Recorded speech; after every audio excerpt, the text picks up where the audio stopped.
In 1988, an arcade game called Bad Dudes vs. Dragon Ninja was released by a little-known Japanese company. It followed a pair of bad dudes as they fight ninjas to try and rescue the President of the United States. It is, by all accounts, the most ludicrous, and for its time, a generic idea for a side-scrolling beat-em-up, and frankly, might not have been noteworthy except for one thing: the opening exposition. The President has been kidnapped by ninjas! Are you a bad enough dude to rescue the President? Huh, so they're really going for it then. The game isn't using its generic elements for no reason. In fact, it's intentional. This is supposed to be fun in the exact way you'd hope it would be. This isn't dumb. It's cool.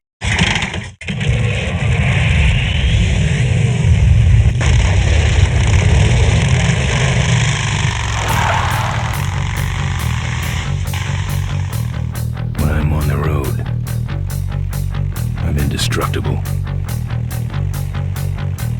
No one can stop me. But they try. Why would you make a game about a biker? Maybe you're into the culture, you like motorcycles and the feeling of driving down the highway with the wind in your hair. Maybe you'd think it'd make for an interesting style of gameplay, emphasizing the skill and high-stakes nature of riding a motorcycle at high speeds. Maybe you like the aesthetic of being a biker. You think the hogs and jackets are a unique look for a game, and you want to see it translated into something that you could actually play.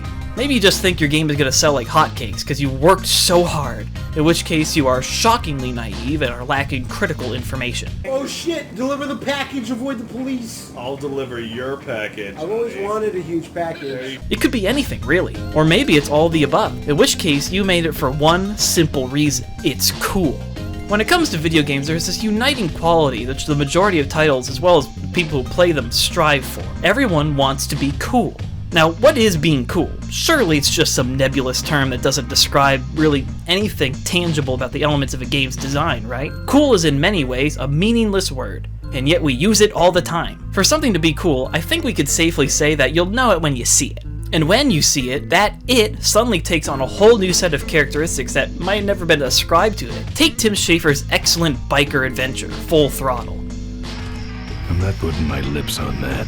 It's a point-and-click adventure game. What's up with that? Of all the things you could make a high-octane setting like that for a cool biker in the Badlands, you'd use it for an adventure game? What were they thinking? Well, as it turns out, they were thinking a lot, because it's not about what your game really plays like, as long as it caters to that most basic instinct to be cool. In Full Throttle, the fact that it's a LucasArts adventure game doesn't really detract from how it oozes this confident feeling that, yeah, this is pretty rad. Part of that comes from just the simple fact that bikers are also confident and rad dudes who are too cool for school. Just by placing the player into that role, no matter the gameplay, it will have this implication that everything you're doing is colored by that bad boy persona. It's got a main lead who rides the most outrageous motorcycle around. He gets into fights and swears cool dude vengeance against those who have wronged him. That does it. He's dead. He's a road warrior that just so happens to be in an adventure game. And that's it. He maintains his cool demeanor by, well, being cool. He kicks the crap out of people on his bike, commits various crimes, and hates authority. Exactly what you'd expect from a cool dude. You'll notice pretty quickly when you analyze something that is cool, that it's going to have those less tangible elements be front and center. They'll ostensibly be what makes that thing cool, but of course that's not really the only way for something to be cool. The game has plenty of other things going for it. It's got this really pretty world, and yes, I know I'm playing the remastered version, don't get pissy with me. It combines just enough contemporary visuals with more exaggerated designs to make sure you know it's not going to be your run-of-the-mill biker story.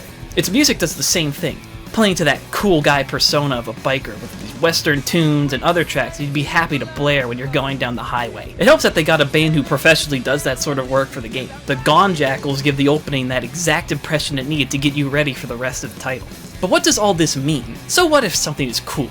Is that really a justification to put it in your game? Of course it is. In fact, designing around the idea of being cool is what could make the difference between a game being great or not. Full Throttle is a well-designed game, but adding in the biker aesthetic brings the whole thing together and makes it so much more memorable than any other adventure game.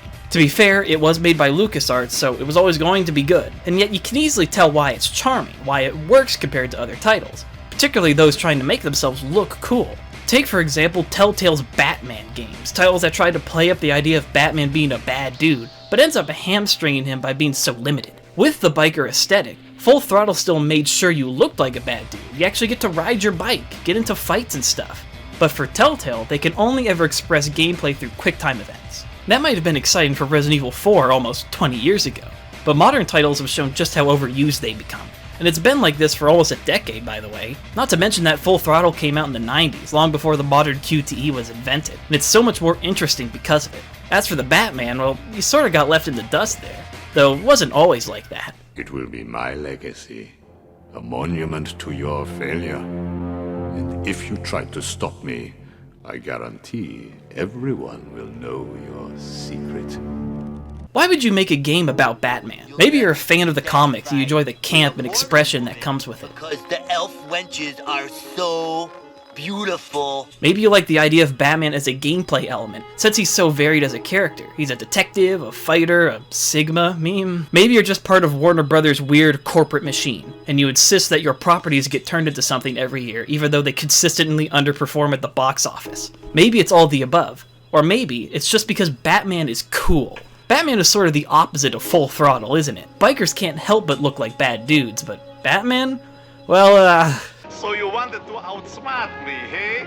But you can't outsmart the machinery in this factory. And soon you'll be the first two human frosty freezes in history. Wild! It's not so simple. Plenty of iterations see Batman more as a campy pulp hero, gags and all. He was originally just some guy in a bat costume, not exactly the first thing that comes to mind when you imagine cool. But of course, Batman isn't just that ridiculous comic book turned television show. In fact, he's seen the most change over time both tonally, thematically, and narratively. It's how you go from your same Bat time, same Bat channel to something truly special, like a Killing Joke or the Dark Knight. It's gone. It's these later, more serious versions of the character and setting which might carry the moniker of cool, and why wouldn't they? In these stories, Batman's a playboy millionaire who fights crazy people with kung fu moves and technology. His enemies always seem to have the advantage, but then Bruce hits them with a clever trick. Or maybe he just hits them. Either way, the bad guy's plans are left in ruins. Not to sound like a top G or anything, but all these elements of Bruce Wayne are what make him cool. What makes someone go, oh shit, when he smacks the hell out of some gangster. And thus, it's exactly what you'd want to play if you were trying to make a game that made you feel like Batman. If you're gonna feel like Batman, then you need to feel like a cool millionaire detective. So how do you do that? You could make a game that's just a generic title with Batman shoehorned in, but that probably wouldn't be very appealing. No. Instead, you've got to play to the character, and if you're gonna do that, then you have to do something really hard. You have to get creative. It sounds paradoxical, but the Batman Arkham series is remarkably inventive and original, not in the sense of its source material, but instead of how that material was applied to the context of a game. It's in service to the character of Batman, and part of being Batman is being this cool hooded crime fighter that could do all sorts of things. He could fight, he could sneak, he can outsmart and outthink his opponents. Goons know who he is, and they're scared of him. The game always emphasized how important it was to be the Bat, to be cool. For example, combat isn't just a simple beat-em-up style action game. Instead, it places emphasis on crowd management. You're always outnumbered since, well, there's only one Dark Knight. So that means it makes you look all the better when you tear into a bunch of goons. What's more, there was a keen attention paid to the animations and the actual attacks. Batman doesn't just smack a guy. Where's the impact in that? No, instead his blows play up his, and by extension your, prowess as a fighter. He sends foes flying, he tackles and grapples. He dodges deftly before delivering his counter. He meets out concussions and broken bones on a scale that honestly kinda concerns me. This isn't even to mention all his gadgets. Now suddenly the combat becomes a real spectacle that makes you, the player, look way cooler than you actually are. The same can be said for stealth, where the tables seem to be turned on the Caped Crusader. Guns are particularly deadly, so you can't be spotted or you'll never stand a chance. And yet still, they realized that depowering you was just another excuse to make you look good. Now the game takes on something like a horror title from the monster's perspective. You take out individual goons one by one as the remainder begin to panic. You can see their heartbeats with their detective vision. They group up and try to calm themselves down, but in the end they just end up leaving themselves open for more of your tricks, using gadgets and misdirection to take them down. This is most evident in the series' most well-known boss fight, Mr. Freeze. Now it's you versus another super cool guy, pun intended, and you play this game of cat and mouse using your entire arsenal to take him on, all while he taunts you that you cannot possibly escape Batman, blah blah blah blah blah. It's like this for all the bosses too. Batman's characteristic confidence is juxtaposed with the eccentricity of his rogues gallery that makes him into this guy you just gotta root for, a guy you want to play as. You want to be the bad, and that's exactly what the game does. For comparison, most other superhero games don't really play to that idea of being the hero. Instead, they use their source material more as a crutch. The Avengers game is a mediocre reskin of any other loot-based action title without taking advantage of its innate characteristics. Playing each character is technically different, but because their powers are expressed in very basic video game archetypes without any unique perspectives, it makes everyone feel samey. It doesn't help that they fumbled the delivery on reveals and story beats. In Batman, every villain gets their time to shine. They're a genuine threat, and they all require their own unique tasks to defeat. In the Avengers, they just fight them, and that's it. No creativity, no insight through gameplay, it's just another boring game. They didn't add anything special or cool. Speaking of things that are special and cool,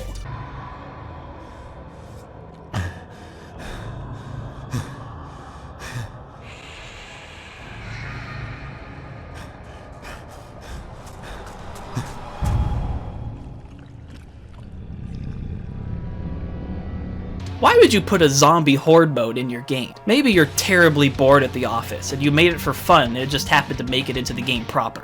Maybe your game's gunplay and gore system would be effectively utilized in one just like it was for the base game. Maybe your game was made in the era where adding more content for fun was just something you strived for instead of boxing it up as DLC or shoehorning it into a battle pass. Or maybe you did it because it was cool. Call of Duty's Zombies mode is a classic nowadays, but at the time there wasn't any expectation for such a thing. Modern Warfare had a little bonus level at the end called Mile High Club. It was a timed shootout through a plane that challenged your skills. So World at War probably should have had something similar. What they added though was something totally different. Nazi zombies. It was novel, preempting the zombie hype that would infect the world in the early 2010s. While World at War's single player was hyper serious and its multiplayer was, well, Call of Duty, it left this weird gap in the middle where you could kind of mess around with something fun. That's why it worked. Nazi zombies isn't really that cool in a vacuum, and you can easily make it into something that's trite, like modern zombies. No, Nazi zombies was one thing. It was stupid, and that's exactly what saved it. As a silly side mode, they could do whatever they wanted, and so they did. Zombies rising from the grave as a part of some evil Nazi experiment. You get to make use of the entire game's arsenal, including the joke ray gun. It was one of the first games to popularize the horde mode that would continue to appear in later titles, alongside ODST's Firefight. Tonally, it's splitting the difference between horror and comedy. As later maps were released, you begin to play as these four sociopaths who just happen to align themselves against the undead. Their idea to make something so dumb ended up being the exact thing that enamored everyone with it. It became cool because it was such a silly idea.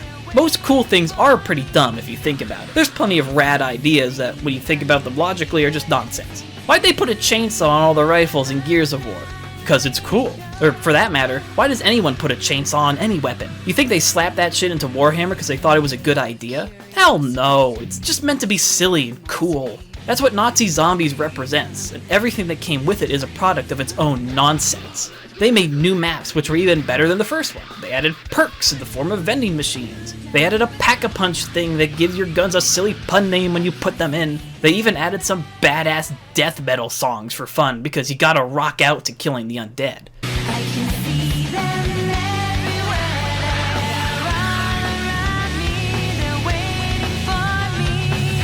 It was cool enough to become its own entire division of design at Treyarch. Cool and engaging enough to have an entire subculture of the COD community focus on it exclusively. It carried a unique identity and a set of mechanics that no one else had really tried to match, probably because they never could, and even if they did, there's no way they'd be able to capture the same feeling that COD elicits. You want an example of stuff that's just dumb? How about Call of Duty Zombies? No, not those zombies. Those zombies.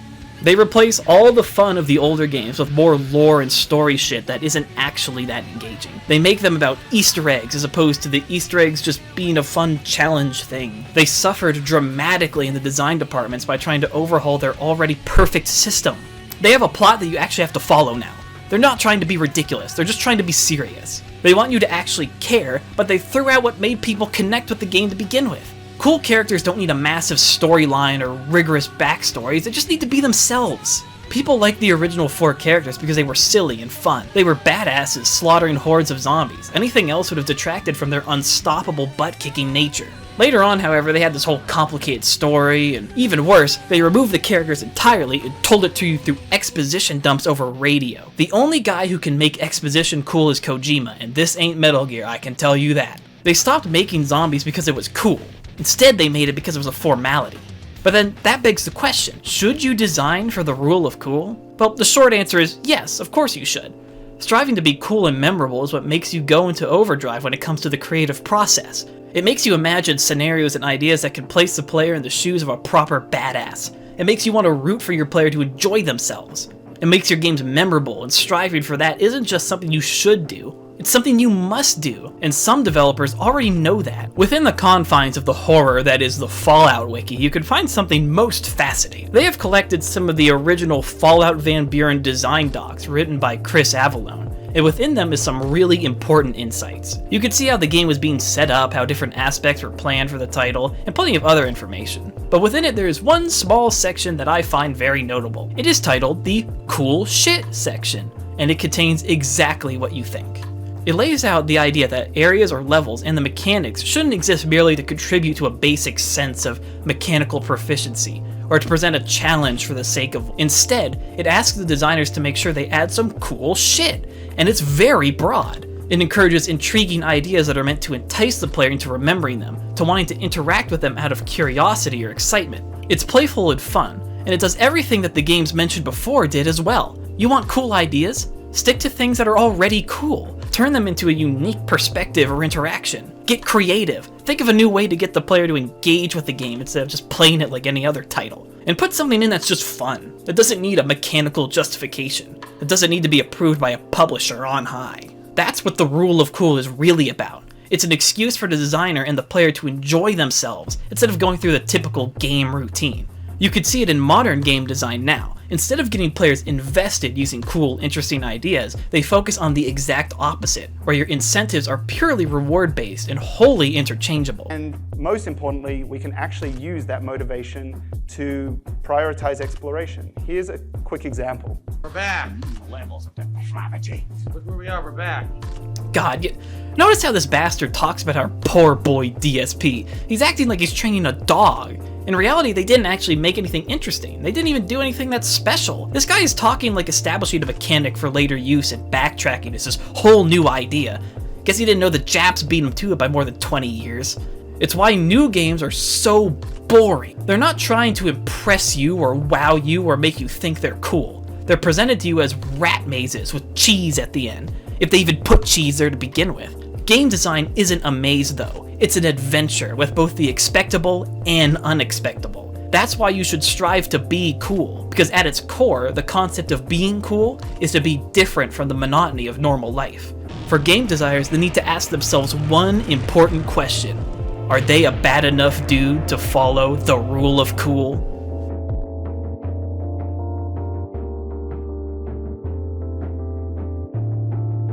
What a sorry state we're in.